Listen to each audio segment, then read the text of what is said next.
atomisasi. Yang pertama itu atomisasi dengan nyala. Senyawa logam yang dipanaskan akan membentuk atom logam pada suhu kurang lebih 1700 derajat Celcius. Yang kedua itu atomisasi tanpa nyala. Ini dilakukan dengan mengalirkan energi listrik pada batang karbon yang mempunyai 2 elektroda. Yang ketiga itu ada atomisasi dengan pembentukan senyawa hibrida. Ini dilakukan untuk unsur As, Se, dan Sb yang mudah terurai apabila dipanaskan pada suhu lebih dari 800 derajat Celcius, sehingga membentuk senyawa hibrida berbentuk gas. Terima kasih. Perkenalkan, nama saya Desi Sitorus dengan NIM 182401068. Di sini saya akan memaparkan aplikasi spektrofotometri serapan atom. Langsung saja aplikasi yang pertama yaitu menguji keberadaan logam besi dalam air. Logam besi 2 positif diuji menggunakan spektrofotometri yang memakai grafit pada panjang gelombang 248,3 nanometer. Logam ini diperoleh dari fraksi air metanol.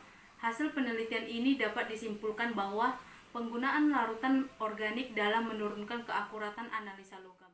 Aplikasi yang kedua yaitu analisa kuantitatif metaloenzim terimobilisasi. Tujuan dari penelitian ini adalah mengukur kadar enzim hidrogen peroksidase dengan menginterpretasi jumlah logam besi yang dikandung dari enzim tersebut. Aplikasi yang ketiga yaitu menguji logam vanadium di dalam tanah. Penelitian ini menggunakan spektroskopi yang memakai grafit. Tanah yang ingin diuji difraksinasikan dengan berbagai asam anorganik yang berupa proses digesti.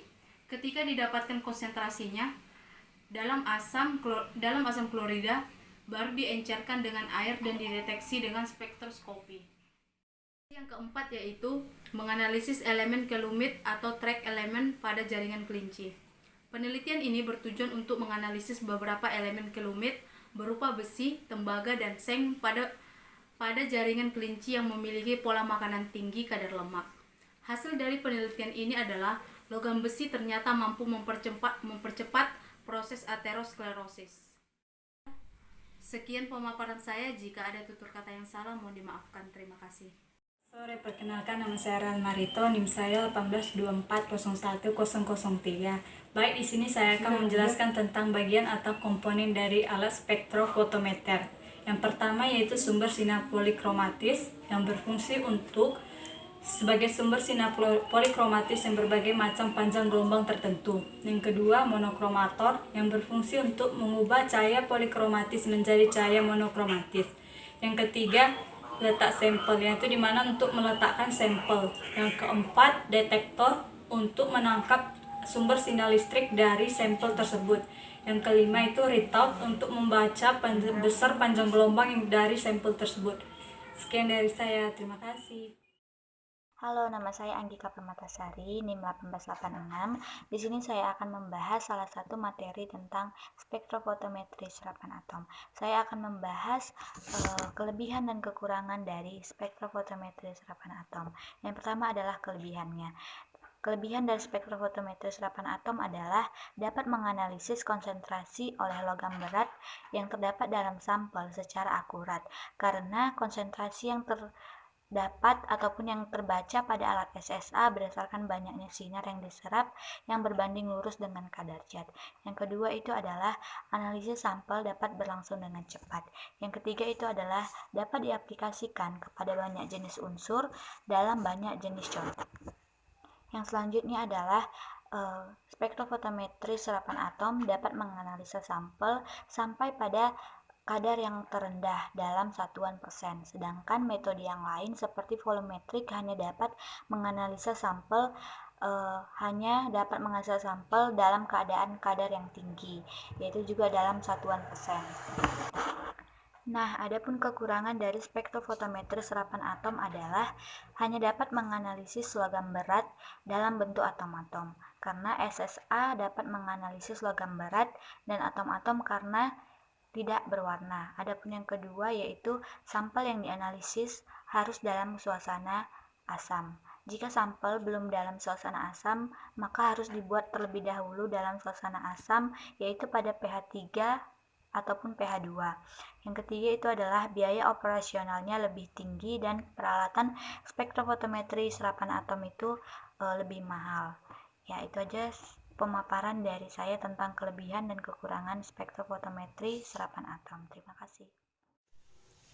Perkenalkan, nama saya Astrid Gristika Utahayan, NIM 182401075 dari Partner 5. Di sini saya akan menjelaskan gangguan-gangguan yang terjadi pada spektrofotometri serapan atom. Umumnya gangguan-gangguan tersebut terdiri atas 4, diantaranya adalah gangguan matriks, gangguan ionisasi, gangguan kimia, dan gangguan spektral. Di sini saya akan menjelaskan gangguan-gangguan tersebut secara satu persatu. Untuk yang pertama ada gangguan matriks. Gangguan tersebut dapat diatasi dengan penambahan standar atau standar adisi. Gangguan yang kedua ada gangguan ionisasi. Dapat diatasi dengan penambahan larutan unsur. Dan gangguan yang ketiga adalah gangguan kimia. Gangguan tersebut dapat diatasi dengan suhu nyala yang lebih tinggi. Dan gangguan yang terakhir ada gangguan spektra, dapat diatasi dengan mengoreksi sampel secara analisa kualitatif. Saya Putri Monika Tampu-Bolon, NIM 182401005. Di sini saya akan menjelaskan tentang cara kerja alat spektrofotokopi serapan atom. Yang pertama, sampel terlebih dahulu diinjeksikan ke dalam nebulizer. Yang kedua, nebulizer akan mengubah larutan menjadi gas, kemudian akan naik ke burner flame. Yang ketiga, di dalam burner flame akan disemburkan menjadi atom netral dalam keadaan ground state. Yang keempat, akan disinari dengan sumber energi seperti lampu katoda dengan panjang gelombang tertentu. Yang kelima, atom-atom ground state akan menyerap radiasi dan akan tereksitasi dari keadaan netral menjadi keadaan eksitasi. Yang keenam, sinar yang ditransmisikan akan masuk ke dalam monokromator, di mana monokromator akan menyeleksi sinar yang akan masuk menuju detektor. Yang ketujuh, detektor akan mengubah sinar yang ditransmisikan menjadi sinyal listrik. Terima kasih. Perkenalkan, nama saya Desperina Saragi dengan NIM 1824. Di sini saya akan menjelaskan terkait spektrofotometri serapan atom. Spektrofotometri serapan atom merupakan metode yang digunakan untuk mendeteksi logam yang terdapat pada sampel. Spektrofotometri serapan atom dapat mendeteksi hampir 62 elemen yang digunakan dengan metode kuantitatif dan kualitatif. Prinsip dari spektrofotometri serapan atom yaitu atom bebas atau gas yang terdapat pada atomizer dapat menyerap absorpsi atau radiasi pada frekuensi spesifik. Atom menyerap sinar UV atau sinar tampak dan mentransmisikan ke tingkat energi yang lebih tinggi. Di sini saya akan menjelaskan pengertian spektrofotometri dan jenis-jenis spektrofotometri.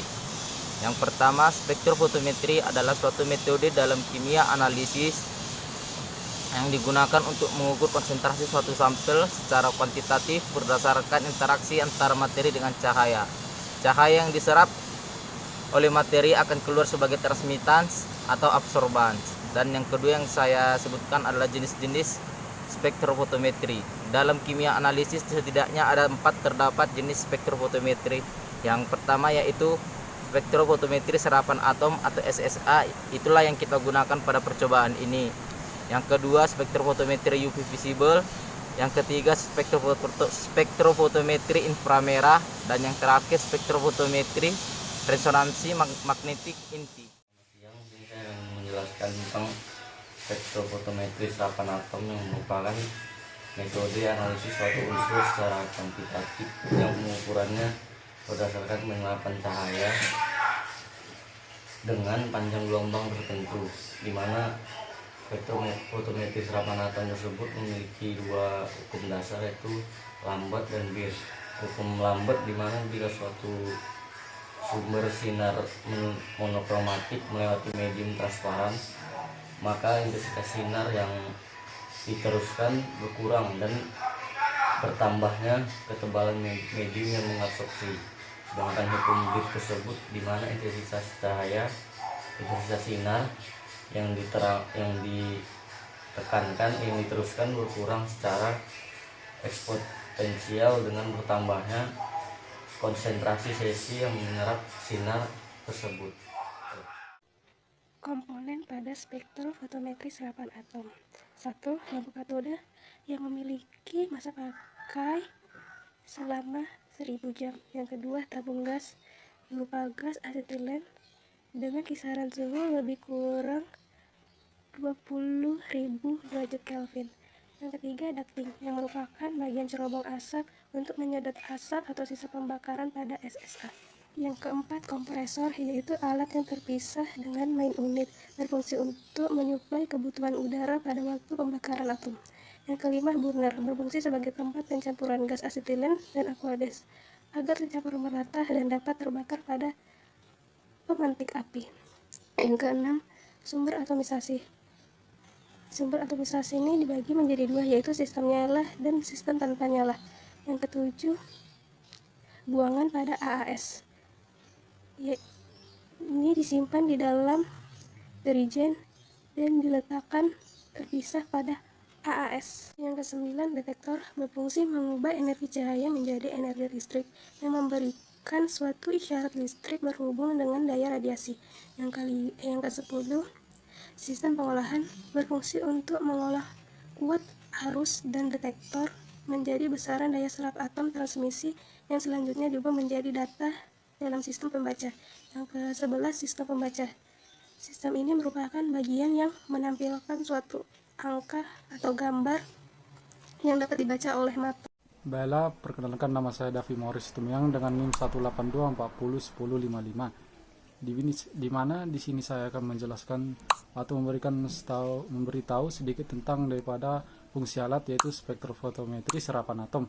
Di mana di sini diberitakan bahwa spektrofotometri serapan atom yaitu menentukan kadar konsentrasi dari unsur metalik untuk kepentingan medis dalam pemeliharaan kesehatan seperti kalsium, magnesium, tembaga, seng, dan besi, dan untuk pembuatan lainnya.